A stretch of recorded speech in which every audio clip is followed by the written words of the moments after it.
Good afternoon, everyone, and welcome back to my channel. Something I've wanted to do here for about a week is share with you a couple of the maintenance items that I've performed. And I apologize, I just got a little busy with the Grand National. I had to do some steering column stuff and have a loose tilt column, typical of the G-bodies. So I've been messing with that a little bit, and of course I'm still working full-time, so haven't had any time to cover this, but I'm going to go ahead and put this together and post it for you. And I have to start by apologizing. It wasn't until I was done filming this that I realized my camera was aimed a little lower than I would have liked, and I didn't actually have the fill plug in view. So the camera angle is going to be somewhere about there, right below that fill plug. But you can still see exactly what I'm doing, and I do talk through the process so you'll know exactly what I'm doing each step of the way. But this is the fill plug right here, and it's just a 14mm hex plug. I used a 14mm impact socket hex plug and a breakover bar, but just use whatever you have that's handy in a 14mm variety. And you can see that the drain plug right underneath the differential there, you can see the silver plug looks identical to the fill plug because it is. It's exactly the same. So these are pipe plugs, so that means that they're tapered. They get their seal from the threads. And a couple of things to keep in mind when you're doing this: you want them tight because a pipe plug counts on the threads to seal, but you don't have a lot of pressure behind them, so they're not typically going to leak unless they're really loose. So there's no reason to get on there and do a pull-up on the things. They don't need to be so tight that you cause yourself or future owners problems whenever you're taking these back out. Shortly after high school, I started working at a mom and pop service center, and I've probably checked the differential fluid or changed the differential fluid in over 1,000 vehicles. And believe it or not, I've seen a few cases where that fill plug is rounded out and it's super tight, and it causes a lot of problems. You've got to fabricate some stuff to get that thing out of there. So just keep that in mind, and I'll talk about what you can do to avoid disaster whenever you're changing this oil. And another thing, during this video I use some terminology that may not be scientifically correct or real easy to understand when I'm talking about this oil, but I'm going to talk about polymers and the elasticity of polymers. And the easiest way that I can describe these to you is they're like microscopic rubber bands. So when you look at this, you see the elasticity of that. So those are those microscopic rubber bands, as I call them. They're polymers that help keep that oil together. And whenever your ring gear is spinning down into that oil and picking it up, you obviously want that ring gear to pick up as much of that oil as possible and to carry it over to the pinion gear. And then of course it moves it out to the bearings and everything like that to keep everything lubricated. But this is specific to this Mercedes because I'm going to talk about the GL5 gear oil that I use. And this is a 1966 Mercedes, so pretty much everything that we have off the shelf today is going to be of higher standards than what they offered in 1966. So when I say basically to be honest with you, I used 80-90 weight GL5 gear oil from Walmart because the standards that current lubricants are held to are much higher than they were in 1966. So this is going to be just fine. This does not apply to your 2019 Silverado. Newer differentials have different requirements. A lot of them have limited slip differentials, or they will have locking differentials, and they will require synthetic oils, or they will require friction modifiers for those limited slip units to work. So make sure that you check the specifications of your particular vehicle before you do this. I knew I didn't have to worry about any of that, and I knew that my capacity here is about 2.5 liters. And I say about because it really doesn't matter. The reason why it doesn't matter is because the only time you need to know the capacity is when you're buying your oil, because you don't want to buy too little. You want to buy more than you need. Reason why it doesn't really matter is because you literally are going to fill it up until it is coming out of the bottom of this hole. That is your full level. So do not worry about, oh, I've already put 2.5 liters in and it's not quite full yet. What do I do? Fill it until it's coming out. Make sure that you let it settle, and we'll talk about all that during the video. But something I wanted to cover, and this is specific to this vehicle, but it does cover many vehicles that don't require any special 75 140 synthetic oils or anything with a limited slip differential friction modifier. But definitely do make sure that you check your specifications on your particular vehicle. And we'll get right to it here. I'm going to change the differential oil here. And the first thing you want to do is you want to loosen this fill cap. And there's 3 reasons for that. The first being, obviously you have to use it to put fuel, or to put differential oil back in. So if you drain it and you can't get the fill plug out for any reason, then you're in trouble, because you don't have any gear oil in your differential. The second reason is because it allows me to inspect the level and even condition of the oil that's in it now. And this is definitely low. See there? It should be right on the edge, and this one's not. I've got to stick my finger down in there a little bit before I pick up any oil. So it's definitely low. So that gives me a little bit of information there. And the third reason is because when you take this drain plug out, it will allow air to replace the space that has been left by the fluid coming out, so obviously it will drain faster. So you always want to take the fill plug out first.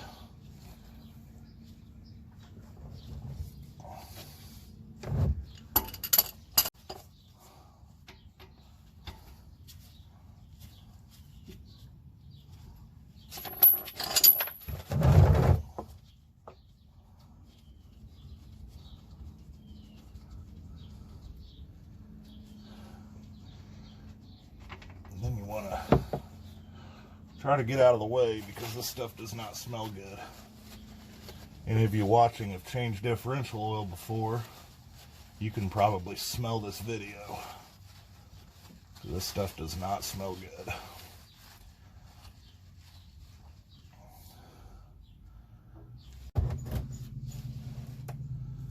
So after you finish draining it, and you have the drain plug back in, obviously, you want to go ahead and refill it. And any 80-90 weight GL5 gear oil will do. I'm going to go ahead and use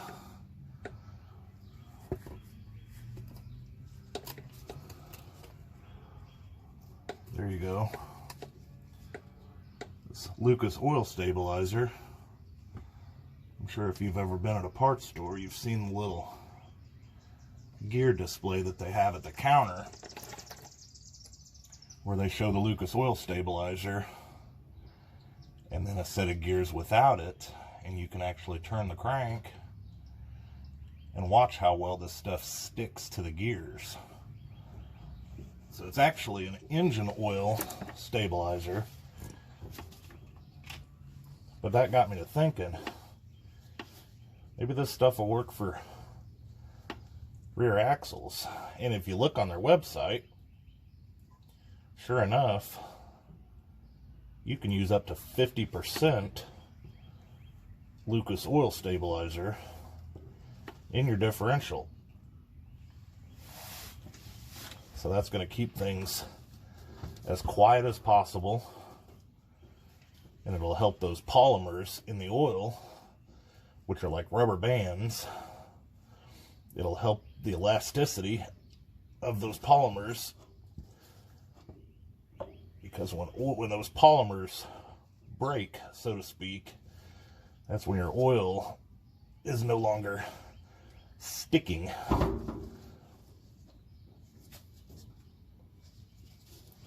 If that terminology makes any sense.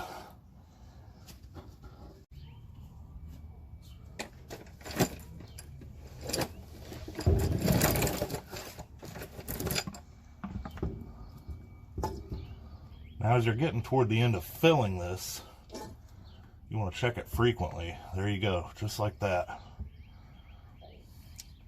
Check it frequently because your fill spout on this gear oil is actually blocking the hole.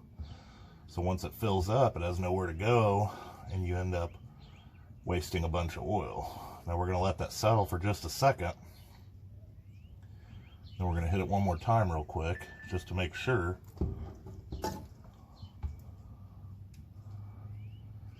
Yeah, it looks like we're full.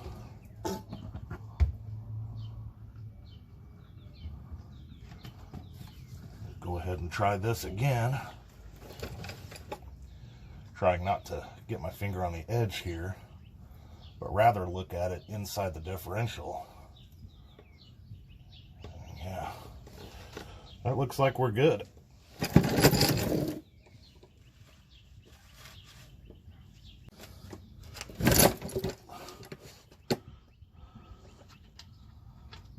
Clean your fill plug off.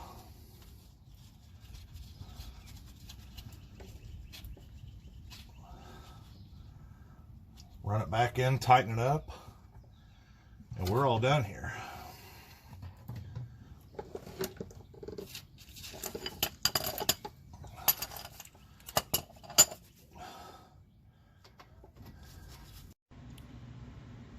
Something else that I did, if you remember, I was talking about the power steering system on this car. The previous owner could not get this thing to steer. He said it was extremely difficult to turn to the right and almost impossible to turn to the left. So the first thing I did was inspect the fluid, obviously, and I noticed that this reservoir was completely soaked. And there was fluid coming out of the top, around that wing nut area, and whenever you open it up, it was really foamy. Remember, this is a very good indication that you have air in the system. If your power steering fluid is foamy, there is air and it needs to be taken out of there. It's a little different when you're talking about some American cars. I have a G-body that has the power steering gearbox almost directly below the power steering reservoir and pump, and that makes it easy for that system to bring air up through the fluid and out through the reservoir itself, where it doesn't need the bleeding process that some of these European cars do necessarily. This one, you can see, there's the reservoir, there's the pump, and you can see the power steering gearbox back here. They're almost the same level. So when you think about that, that air becomes trapped in here. There's no way for that air to get back out because it's going to stay at the high end, obviously. And since they're level, there's nothing bringing that air out of that power steering gearbox. So I'll show you a quick video clip of that process. So I just hooked up an empty bottle and a line to this bleeder valve. You can see it right there. It looks just like a brake bleeder valve. And you're going to hook your line up to it. And then with the car running, you're going to crack that open. And then you're going to cut the wheel back and forth. Do it slowly, so you're not shooting a whole bunch of air or fluid out of there in a hurry and you don't make a mess. But start working the steering wheel back and forth and you'll see the air bubbles come out. And I'll show you a video clip. It's toward the end of the process, so there's really not much air left, but you'll see one air bubble kind of move through the system. And once those bubbles stop, you know that you have it bled properly.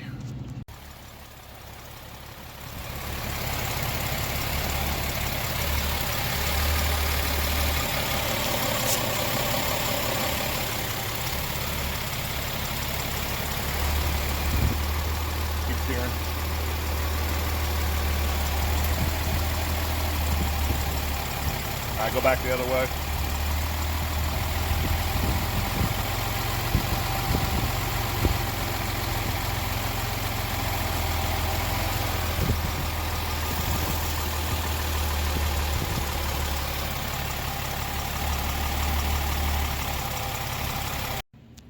Something else I did, guys, that I had talked about is I painted my wheels. Now, I had the tires mounted prior to painting these wheels. And the reason is because I did not want the tire shop scratching the fresh paint on these wheels after I spent all the time sanding them down, primering them, and painting them. And you may wonder exactly how you do this without getting paint all over the tire, and I'll just show you a couple of images here that'll let you know how this process is done, and it's real easy. But that's why I did it.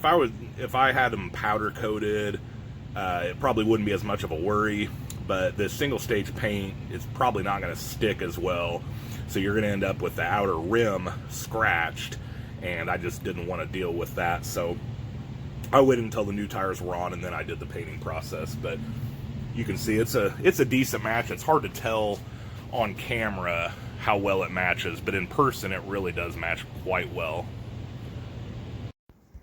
In order to paint these wheels with the tires already mounted, after you've cleaned them and scuffed them, I shot them down with a little bit of brake clean in order to get any oils off them so the paint's going to stick.